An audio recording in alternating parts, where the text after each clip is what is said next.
போதைப் பொருட்களற்ற சமூகத்தை உருவாக்க அடியெடுத்து வைப்போம். Be a part of the movement for a drug-free society. Essendon Marathon. Register now. GT Holidays, South India's #1 travel brand. You know you are special when you're with GT Holidays. Kerala மாநிலம் பாலக்காடு மாவட்டத்தைச் சேர்ந்தவர் 58 வயதான செந்தாமரை. இவரது மனைவி இவரை பிரிந்து தனியாக வாழ்ந்து வருகிறார் என கூறப்படுகிறது. இந்த நிலையில் நீண்ட கூந்தல் கொண்ட ஒரு பெண்தான் உன் குடும்பத்தை சீரழித்து விட்டார் என மந்திரவாதி ஒருவர் கூறியதை செந்தாமரை அப்படியே நம்பி உள்ளார்.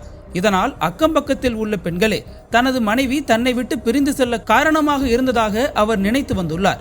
இதன் காரணமாக கடந்த 2019ஆம் ஆண்டில் சஜிதா என்ற பெண்ணை செந்தாமரை கொலை செய்தார். அதன் பின்னர் அவர் போலீசாரால் கைது செய்யப்பட்டு சிறையில் அடைக்கப்பட்டார். இந்த நிலையில் செந்தாமரைக்கு சமீபத்தில் நீதிமன்றம் நிபந்தனை ஜாமீன் வழங்கியது. நீதிமன்றத்தின் நிபந்தனைகளையும் மீறி செந்தாமரை நென்மாரா பஞ்சாயத்தில் உள்ள தனது வீட்டில் தொடர்ந்து வசித்து வந்துள்ளார். அங்கு அவர் தனது அண்டை வீட்டாரை தொடர்ந்து அச்சுறுத்தியதாக கூறப்படுகிறது. இது தொடர்பாக கடந்த 2019ஆம் ஆண்டு காவல் நிலையத்தில் புகார் அளிக்கப்பட்டது. ஆனால் போலீசார் தரப்பில் எந்தவித நடவடிக்கையும் எடுக்கப்படவில்லை என கூறப்படுகிறது. இந்த நிலையில் ஏற்கனவே கொலை செய்யப்பட்ட பக்கத்து வீட்டு பெண் சஜிதாவின் கணவர் சுதாகரன் மற்றும் அவரது மாமியார் லட்சுமி ஆகியோரை நேற்று முன்தினம் அவர்களது வீட்டில் வைத்தே செந்தாமரை வெட்டி கொலை செய்தார். பழிவாங்கும் நோக்கில் இந்த இரட்டை கொலை நடந்ததாக கூறப்படுகிறது. இந்த கொலையை தொடர்ந்து செந்தாமரை தலைமறைவானார். அதன் பிறகு சுதாகரனின் மகள் அளித்த புகாரின் பேரில் செந்தாமரையை பிடிக்க தீவிர நடவடிக்கையில் போலீசார் இறங்கினர். தீவிர வேட்டைக்கு பிறகு நேற்று இரவு செந்தாமரையை போலீசார் கைது செய்தனர். அவரிடம் போலீசார் தொடர்ந்து விசாரணை நடத்தினர்.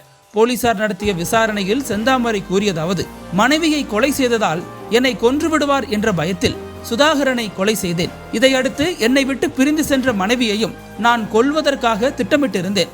அதற்குள் போலீசார் என்னை பிடித்துவிட்டனர் என செந்தாமரை வாக்குமூலம் அளித்துள்ளார்.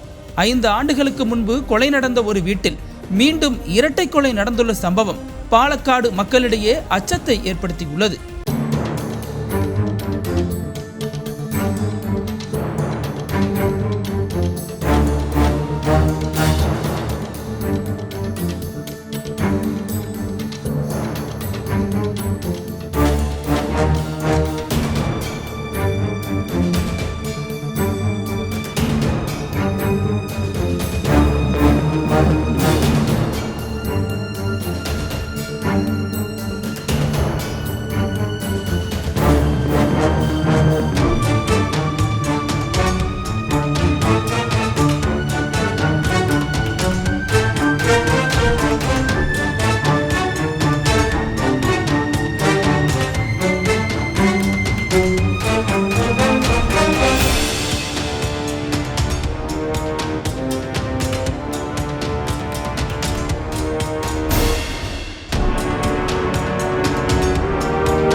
அனல் பறக்கும் செய்திகளை அப்டேட் செய்து கொள்ள நக்கீரன் களத்தை இப்பவே சப்ஸ்கிரைப் பண்ணுங்க.